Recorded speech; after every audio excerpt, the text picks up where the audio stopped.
Dr. Nicole Lindsay. And I'm Dr. Brian Jeanette. And we're at Back in Balance. Today we want to talk about making sense of sciatica, part 3, how to fix sciatica. Just a little review and recap. In the first part, we talked about the sciatic nerve, what the function of the sciatic nerve is, where the sciatic nerve goes, the different variations of the sciatic nerve, and what the symptoms of sciatic nerve pain are. And in part 2, we talked about what actually causes sciatica. And we went over the 4 main causes, which is disc herniation, spinal stenosis, spondylolisthesis, and piriformis syndrome. We also talked about risk factors that make you more susceptible to developing sciatica. And we finished with talking about knowing the cause and how knowing the cause of your sciatica is absolutely the key to fixing it. Absolutely. If you don't know the cause of something, you can't fix it. So this episode is going to be dedicated to the treatment of sciatica. So step 1, just like Dr. Nicole said, is finding the cause of the pain. How we do that is we perform an exam. Perform an exam with range of motion, with orthopedic tests. We might even do imaging such as x-rays or MRI or CT scans. Yes, and this will give us a picture of you. We're also going to talk to you in depth about your symptoms, your history, is what we find oftentimes with sciatica and disc injuries, especially if there is disc involvement, is that there's a history to your problem. And it may have started many, many years ago, 20 years ago from an injury, and you re-injured again 10 years ago, and then 5 years ago again, and then last week. So we're going to kind of delve deep into your history, your story, so we can help figure out where this came from. The one thing that we like to forget is that the body remembers. We have a car accident, we have a sports injury, we have a fall or spill 10 years ago. You might have forgotten about that, but your body is going to remember, and the tissues are going to remember. When they get damaged, if they're not rehabbed or recovered properly, they're going to maintain that dysfunction. The dysfunction is going to stay there. And so it's really important for us to have that information so we can move forward to try and fix that cause. Not just that acute symptom of where it's the numbs tingling, that lightning-like pain going down the back of one of your legs all the way down into your foot, but actually fix the root cause. Yes, so exactly. Once we establish that, once we get the proper diagnosis and the cause of your problem and we know where it's coming from, then step 2 is the treatment. And we're initially going to start off with a recommendation for acute care. And the purpose of this is to reduce inflammation and decrease pain. Number 1, got to decrease that pain, because sciatic nerve pain is very, very painful. So the first goal that we're going to do is reduce the inflammation and reduce the pain. We do this in a couple ways. One of the main treatments that we do for disc issues is decompression. We put you on a table, and the purpose of decompression is to create a vacuum-like phenomenon in the lower back. What it does is it creates a negative pressure. So if you have a disc herniation, putting pressure on the surrounding tissue, putting pressure on the nerve, it creates a vacuum where that disc actually sucks back in to where it should be. It's amazing. Our patients with sciatica and other disc problems absolutely love decompression therapy. Hands down. We're going to follow that up with some laser treatment.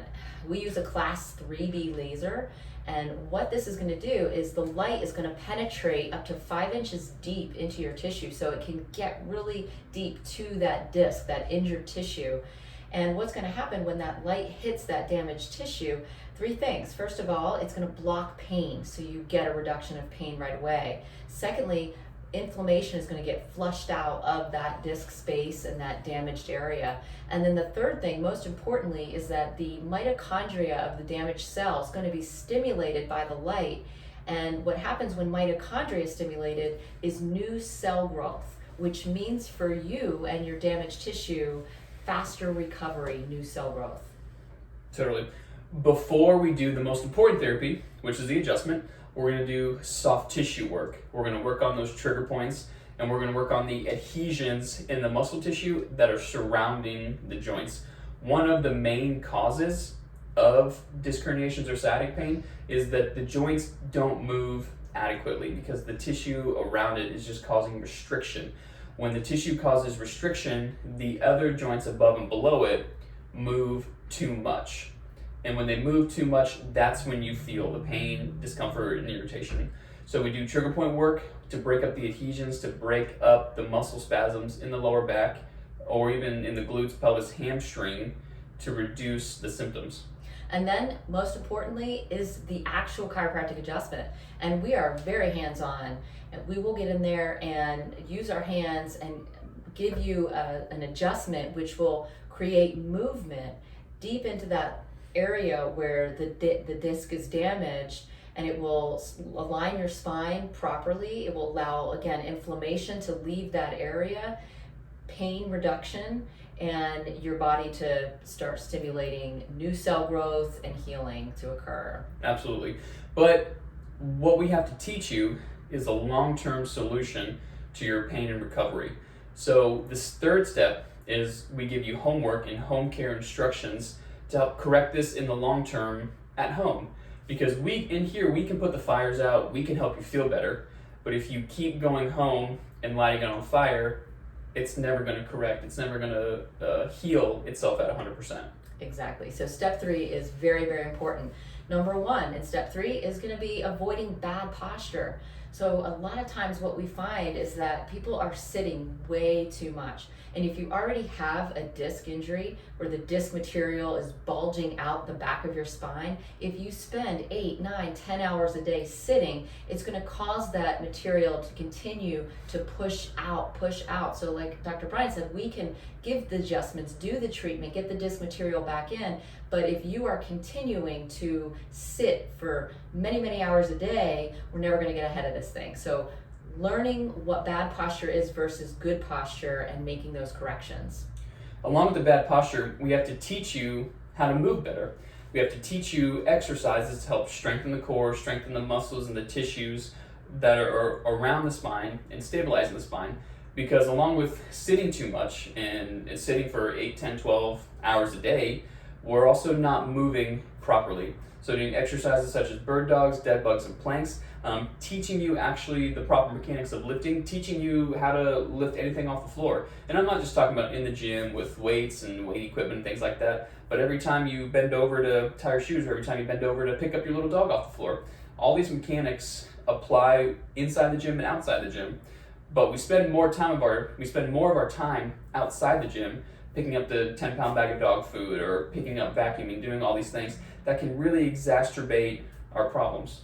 Yes, definitely.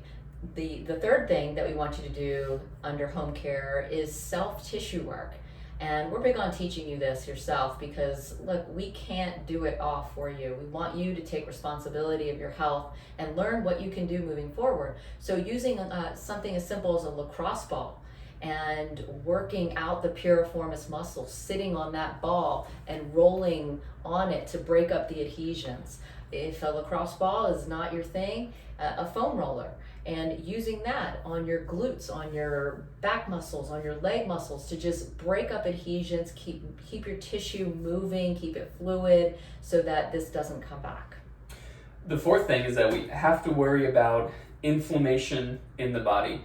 Like I talked about the fire, if we're constantly feeding the fire of inflammation in our body, we're going to have a lot of problems that are going to become chronic issues. So you have to be mindful of reducing the inflammation in our body. One of the best ways to do that is just through a conscious effort of the types of foods that we eat, right? Refined carbohydrates, they are everywhere. Simple sugars, gets sneaked in every single food that we eat. So being very conscious about those things. Consuming more water, consuming healthy proteins, consuming healthy carbohydrates. And along those lines, not only the things that we avoid, but we want to add some of the inflammatory fighting supplements into your diet as well. If you know that you suffer with sciatica and you have more inflammation in your body, then you want to take fish oil. You want to also take turmeric. Those are two very easy things to obtain that will help cut the inflammation inside of your body. So there you have it. There is your third part to making sense of sciatica and how to fix your sciatica. We hope that this has been helpful to you. If you have any questions about sciatica, or you want to see if we can help you analyze your posture, your body, your spine, and see if there's something we can do, we'd be glad to help you here at Back in Balance. Absolutely.